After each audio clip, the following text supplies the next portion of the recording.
Well, you knew Washington would respond after game one, and that second quarter is an example, I think, of how good they were. But what I was pleased with was that we realized at halftime, that we got to kind of back out and reestablish some things. It's going to be that, you got two great teams going against each other. It's going to be like that in regard to it. I thought it was really imperative that Jewel kind of become part of our flow, and I thought she did a great job of giving us that flow at that point. And it came down to a stop, and I thought we really did a good job. This is a team that's grown defensively. They have grown. All year you've watched the defensive number better. And I thought it was only poetic that some of these most important games are going to come down to a stop. Dan, we're going to start front row left. Yeah. You guys had only forced 2 turnovers through 3 quarters. What kind of changed in the fourth that enabled you to create a lot more turnover? It wasn't so much a change, I think, as it was just early work to what we were dealing with. I think we'd had a hard time really speeding them up, in regard to it. They'd gone away from a lot of pick and rolls. They'd gone into more isolations and things like that. So now all of a sudden, it's a little bit about your fundamentals and what have you. But I did think down the stretch, we were able to have a little more ball pressure, a little more rotation, a little more congestion into spaces. And, it's a battle to do that with them, because I thought they made a lot of plays along the way. Dan, from your perspective, can you take us through that final Mystics possession where you forced a jump ball? Mike Tebow saying he thought Sue was trying to foul, the refs didn't call it right, they called the jump ball instead. What was your take on that series? I didn't see a foul. I mean, if anything, I thought we had a timeout call, because I thought we had possession of that. That's more what's in my head there. But that's the nature of when it's this competitive, a little bit. And I have no question that there's plays both teams can look at and say, "Boy, I wish this would have gone this way here." That's just the nature of what we're doing. But from my vantage point, I didn't see it. Second row to your right, Dan. Yeah. Coach, you get a couple of early baskets to start the fourth, and you hold the lead the rest of the way. What did you have to do to just keep that margin all the way to the end? Well, I wish it was that easy. A couple things. If we make our free throws down the stretch, we probably have that, in a back and forth affair. The other thing is learning, I think, in those situations. But I thought we did a great job, and I think Sue was directing a lot of it. We got touches for Stewie, and I think that's imperative. And then we also had the ability to, I think in some cases, play the paint. We lost the ability to play the paint in the second quarter. If you look at what happened in the second quarter, they really established we didn't. Down the stretch, we were able to either drive it or pitch it into those areas. Well, I'm just going to tell you that, a lot of good's going to happen, if we can get it to there. And I thought that was imperative that Stewie got several touches. She did. I thought Jewel did a good job of being more aggressive to the middle of the floor. It's basketball, but it's going to be like that. I mean, Washington's an incredible team. You are not going to separate very much. 2 more questions to your left front row, Dan. You mentioned getting Stewie touches, her ability to score efficiently in those situations, when she's kind of the focal point of the defense. How important was that? What? How important was that? How valuable was that? Well, it's huge. One of the messages that I thought to start the game, we got second touches for Stewie in situations, and she did a good job of seeking, and they were paint touches. Those are huge. Those are huge, because not only is she going to score, she's going to distribute well. And sometimes it's the second touch. Sometimes the congestion in the first touch doesn't always lead to something. But if there's a second, well, your chances, your analytics for success with Breanna Stewart catching the ball twice is good. And I don't even know the exact number, but I've watched enough tape to know. Front row to the right. Yeah. Coach, were they doing anything different defensively? Did they throw you out of sync? You had 15 turnovers, a little unusual for your teams. Did they come up with something different that maybe you weren't expecting? Well, I thought they were, I thought they were well prepared. I can't sit here and say that this was tremendously different. But they fought us for space. They fought us for position. They fought us. We had to go into the second half and reestablish. It's just two good teams battling.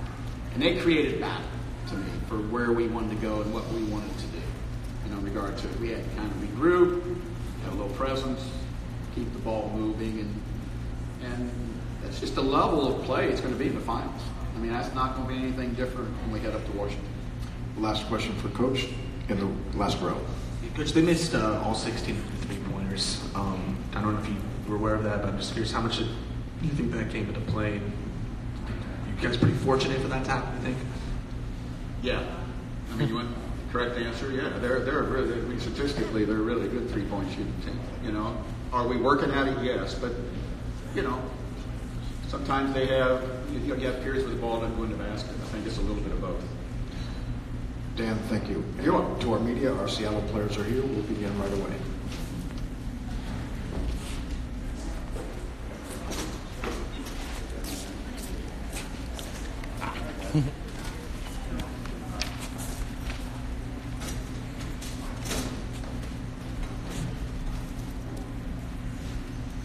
Brianna Sue will start front row to your left. Winning this game with the defensive stop, forcing the jump ball, and then winning that, and kind of the defense in general down the stretch, was that symbolic of the difference maybe between this year's team and last year's team that might not have won a game like this when you shot, didn't have a great shooting night? Probably. Yeah, I think obviously the tale of this season is that in the last 2 years, I think we were 1, 2, top 3 for sure in offense. We could score. That wasn't a problem. We had a problem, getting the stops. When we did get the stops, we had a problem getting the rebounds. So that's been the tale of this season. That's what's been a part of the turnaround. So in some ways, it's fitting that we won a game with our defense. Definitely says a lot about our team that we just kind of hung in there. It was a tough, gritty game, and both sides, to be honest. I think both teams had moments throughout where they could have thrown in the towel.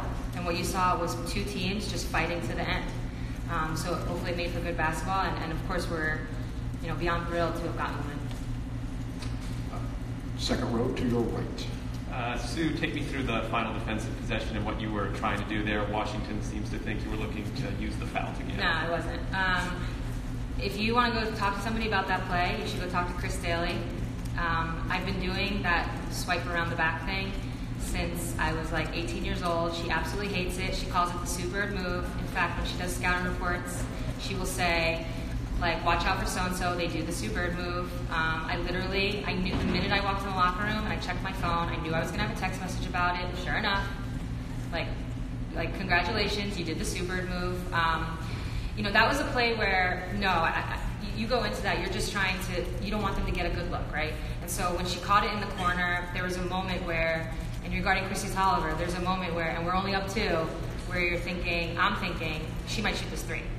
So I lunged out a little bit, which kind of gave her that pathway to get down the baseline. And then once she went by me, I did the good old Sue Bird move and was lucky to get a piece of the ball. I knew we had a foul to give, but that was not my intention at all. Last row center. Sue, can you describe the play and your reaction to that 35-footer? Ended up being the difference in the game.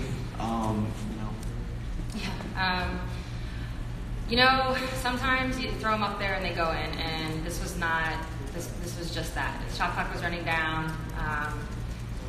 It has nothing to do with anything other than that. And I was just able to get it on the rim, and it banked. I did not call it. I did not mean it. I'm glad it went in, and I could tell from the reaction of the fans that it was just it was one of those shots that can bring energy into a building, give energy to our team. So of course I'm just happy it went in. Not much to it though. Second row in the middle. We had kind of a two-parter there. Your plus 10 rebounding, what was going right there for you, and then you hold them to 0 for 16 on threes. Defensively, what was working in that part of the game? We had a big emphasis on rebounding. And honestly, throughout the game, it didn't feel like we had a plus 10 rebounding margin. It felt like they kept getting some scrappy ones or big rebounds, and we just knew that they were going to crash offensively. Honestly, we didn't know that they went without a three until we just talked about it like before we came up here. But that goes to our defense. Putting them under duress, making them shoot contested threes most of the time, and our closeouts and rotations were hard to do and hard for the offense to figure out what we were doing. To your left in the first row.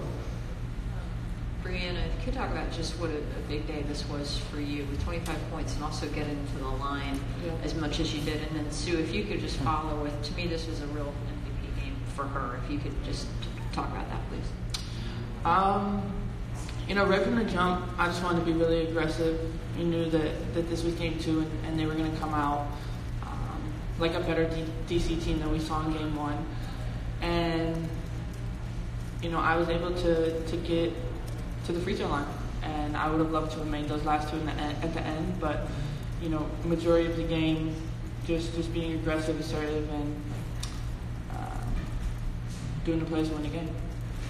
Yeah, she definitely came out assertive. You can tell right away. I think what makes this an MVP type game is down the stretch. She wanted the ball. She was posting up hard. We wanted to get her the ball, and she finished the plays off. It's more MVP type performances. Anyone can get lucky, right? Like anyone can have a great game, a la myself, game 5. It's like anybody can have one night. But for somebody who consistently has presence and consistently wants the ball, consistently is winning your team basketball games, that's an MVP. And Stewie obviously showed that tonight, but in all honesty, she's been showing it all season. This wasn't new. She was just super assertive, and I'm glad she was. Brianna, Sue, thank you. To our media, that concludes the press conference, and we'll see you in Washington for game